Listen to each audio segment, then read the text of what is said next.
brutal dictator Museveni of Uganda. People power, our power. We are here to expose her that she's involved in the illegal smuggling of immigrants to the UK. The Madivan family, who is the ambassador here, she is involved in the smuggling of illegal immigrants to the UK. People power, our power. She doesn't represent the interests of Ugandans in the UK and in Uganda. She represents personal interests as a family of Madivani. People power, our power, NUP, everywhere. Thank you. Hello, Ugandan. Hello, this is the Ugandan community. People you see here are young and full of vigor to go.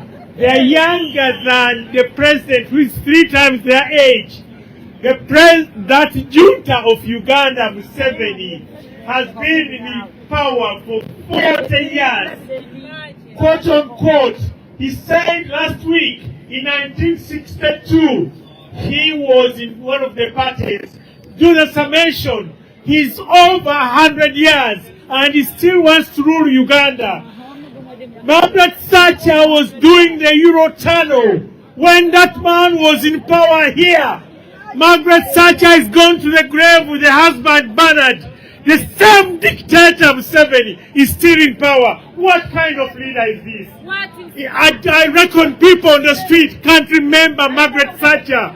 Margaret Thatcher, since she's gone, there are over 11 prime ministers who have come and left. Uganda still has one dictator, and that dictator is Yoweri Museveni. That dictator, I won't say a lot, I'm not going to mention things. He is trading body organs to India and everywhere. You might be standing here, you've got body parts from Uganda. That's what he calls development. In hospitals, we don't have even surgical gloves. Yet you give him over 1 billion to uplift and refurbish hospitals. He takes his children abroad for any medical, we call it medical tourism. He takes his children to Cambridge and all these higher institutions. That is education tourism. He's never improved schools. He's been in power for over 40 years. Have you ever seen students under a tree standing? That is Uganda. Students, pupils sit under a mango tree, and you call that education? The dictator in Uganda, his key password is corruption.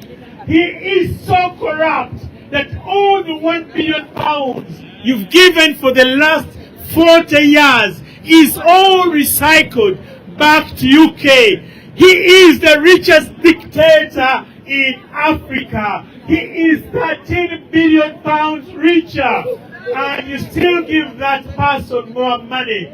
People live in council flats, all live in not good dwelling. I live in a 5-bedroom house, detached. I'm an engineer. I've worked in this country for 32 years. I live very good life. But the people who donate money to Uganda and misuse the taxpayers' money are hard-earned. That pains me. That money would have been put to good use here.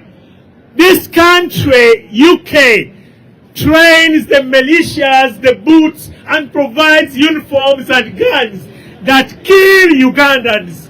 You train the people who kill Ugandans and still keep training them for 40 years.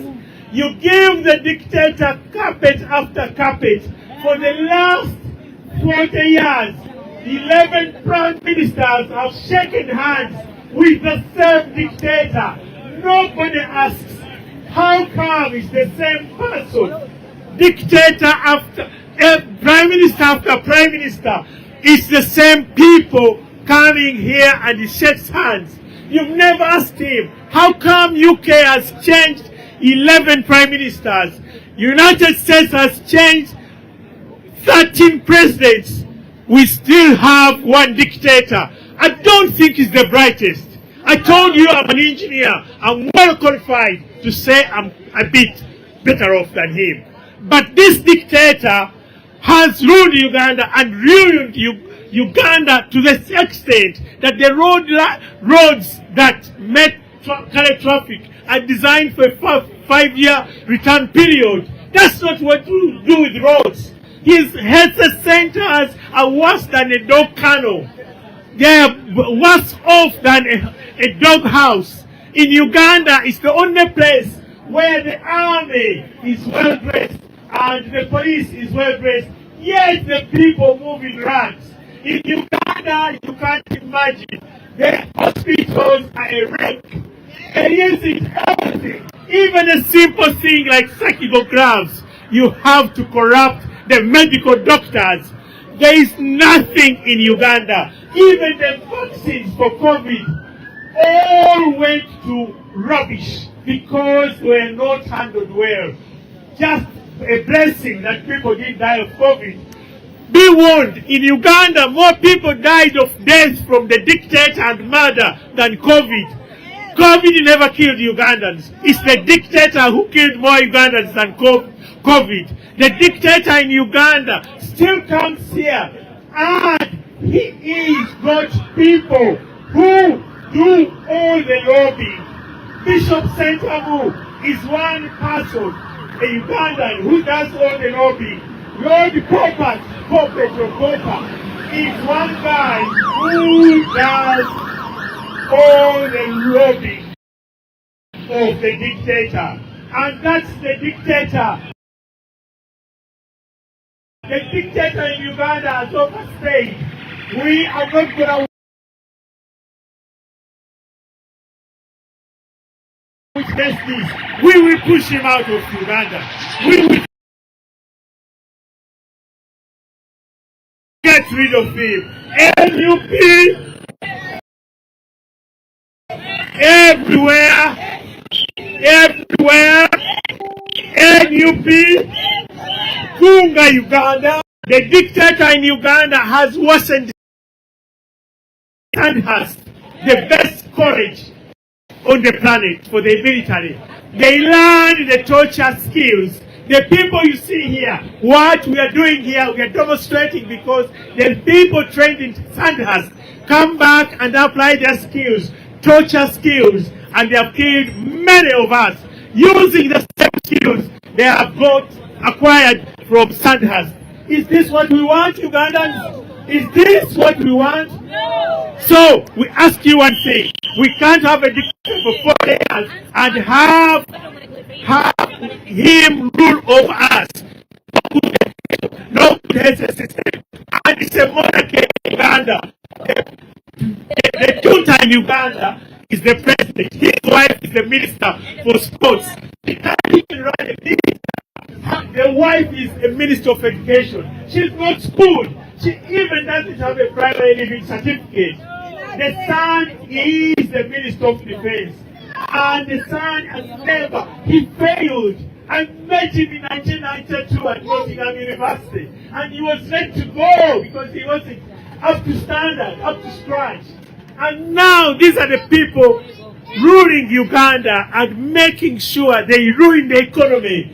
They have been so corrupt, it makes Nigeria not look corrupt. It makes India not look corrupt. Uganda is so corrupt that in the league of corruption, we are leading the table. Instead of leading the table in the Olympics, we lead the table in corruption. That is Uganda. Uganda is so corrupt that the president moves with over 100 motorcade every day, which have to be serviced over $1 million every day. The speaker of Uganda spends $308 every week. The parliament of Uganda, 70 MPs, such a poor country. And to finish off the cabinet in Uganda is 90 ministers. We can pay a lot of money to keep these ministers. And stand and corruption. Thank you for listening. Thank you. Thank you, Mr. That is Engineer Thomas. He has called a day off from work today in order to be here to highlight the injustice, the human rights abuses, lack of democracy in Uganda. Women are being raped on daily basis in Uganda. Men are being sodomized in Uganda for wearing only red beret I'm wearing. We are talking about the worst brutal dictator in Uganda, Museveni. The junta of Uganda, Museveni. He is the worst brutal dictator in Africa as we stand here. 40 years in power. 40 years doesn't represent democracy. 40 years doesn't represent human rights. Uganda is the most corrupted country on earth as we stand today. Uganda receives £1 billion in aid every year. That money is recycled back to the UK, and the brutal dictator Museveni, the junta of Uganda, owns the most expensive houses in the UK. He owns number 2 Holland Park, that's Museveni's house. All his family, they own mansions in the UK. But Ugandans are being displaced in Uganda on their ancestors' land. We are calling on the junta from Uganda to stop the brutalities against Ugandans. Uganda is for Ugandans. And for those Ugandans who think Uganda is safe, tomorrow Uganda will not be safe for you. It can be safe for you today, but tomorrow Uganda will not be safe for you until your land has been taken over by the Kabano, until your land has been seized over by Museveni's henchmen. People power, our power. When we stand with the posters in our hands, these are real human beings. This is not science fiction. We are talking about Ugandans who have disappeared with no whereabouts for the last 5 years. But for the last 40 years, you can imagine how many Ugandans have been murdered by this brutal dictator. How many Ugandans have gone missing? Missing is another word in Uganda to say you are dead. Missing is another word to say you are dead. But we don't want to use the word dead, we say missing. We've got thousands and thousands of Ugandans who have gone missing for the last 40 years. £1 billion goes to Uganda in the name of aid. But that aid is being used to torture Ugandans. That money is being invested in the building of the death torture chambers where men and women are being raped. That money is being invested in the land grabbing of our ancestors' lands. We are calling on Uganda. It's only in Uganda where they build more prisons than schools. It's only in Uganda where they build more prisons than hospitals. All the money you send to Uganda go to the investment of building prisons. What will be behind that? Opposition is full up in the Ugandan prisons. That's why they are building more prisons than schools. People power, our power, NUP, everywhere. We are calling on the UK government to stop the £1 billion to Uganda, because that £1 billion to Uganda is long staying the brutal dictator in power. That is the weapon he's using to suppress democracy in Uganda. That £1 billion is being used to silence the word of freedom and democracy in Uganda. When you pray to Uganda everywhere, not in the aid. We are calling on the UK government to stop the £1 billion to Uganda, because that £1 billion to Uganda is long staying the brutal dictator in power. That is the weapon he's using to suppress democracy in Uganda.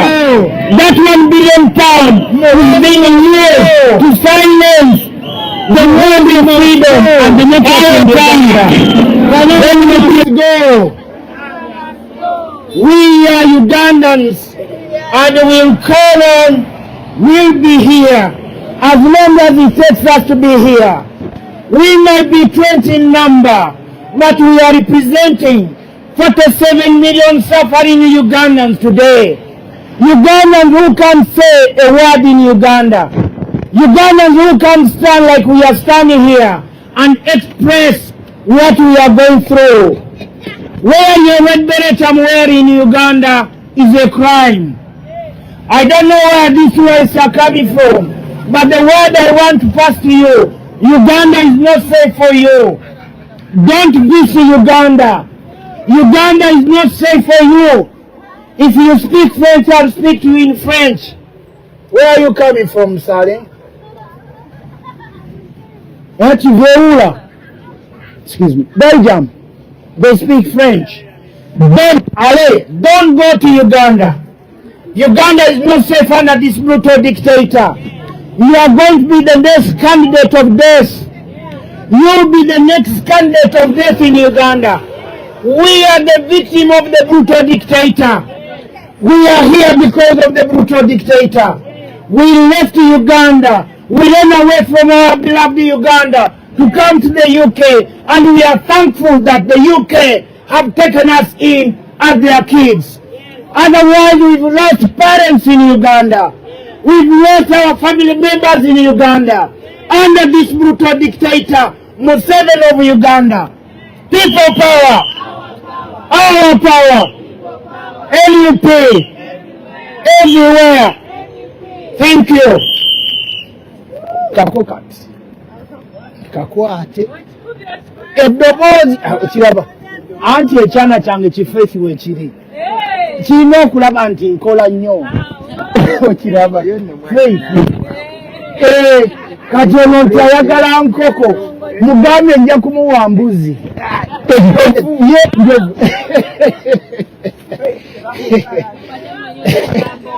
Okitegedde. Okiraba. Ye yampa. Nzagaba. Ako Museveni kamuyitamu. Nza Kabaka agamba. Nti nzagabudde. Kyokka Museveni abagamba munzagabudde. Tulekangako namugambye awemula namugamba awemula nnyo nkujja kwemula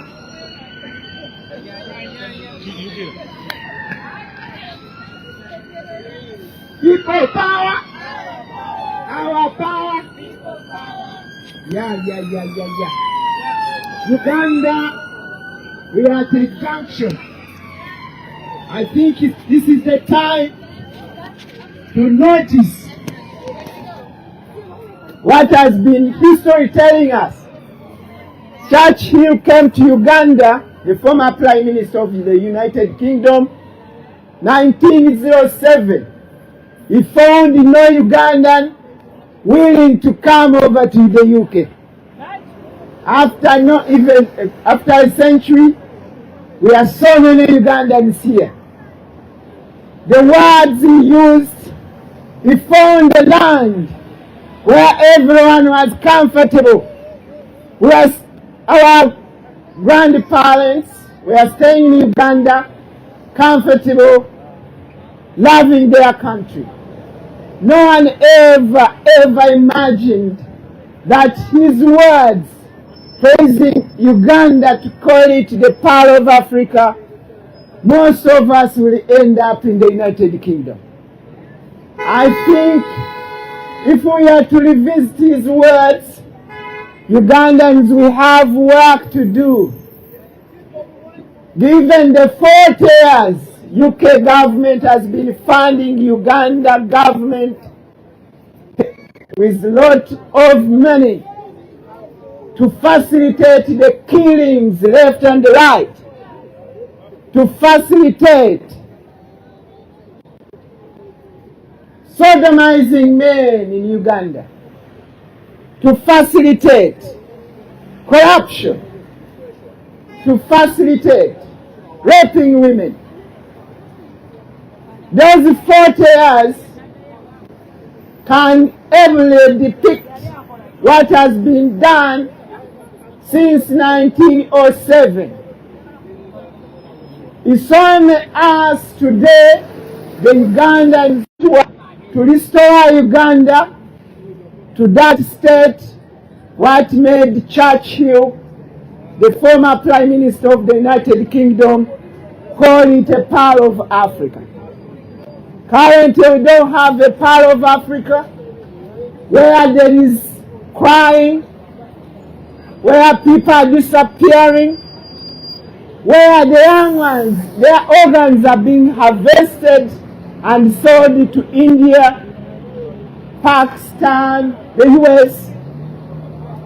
It's upon us, Ugandans, to restore the dignity without looking at what divides us. Let us look at our country and look at what can unite us. And together, let us build